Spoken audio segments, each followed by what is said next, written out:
बारवी धरणाच्या विस्तारीकरणाअंतर्गत मुरबाडमधील सुकाळवाडी येथील प्रकल्पग्रस्त शेतकरी मंगळ उघडा व संगीता उघडा या दाम्पत्याने शासनाच्या जाचाला कंटाळून MIDCच्या अधिकाऱ्यांनी त्यांच्या अर्जाची दखल न घेतल्याने त्यांनी विष प्राशन करून त्यांचा दुर्दैवी मृत्यू झाला होता।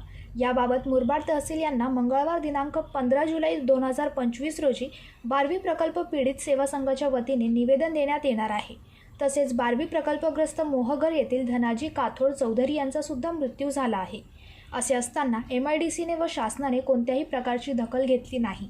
शासनाच्या 18 सप्टेंबर 2017 रोजीच्या GR प्रमाणे हा प्रकल्पग्रस्त शेतकऱ्यांवर अन्यायकारक आहे।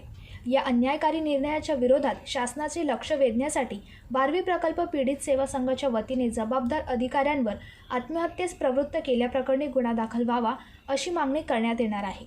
जीवन शिंदे, जनशक्ती, मुरबाड।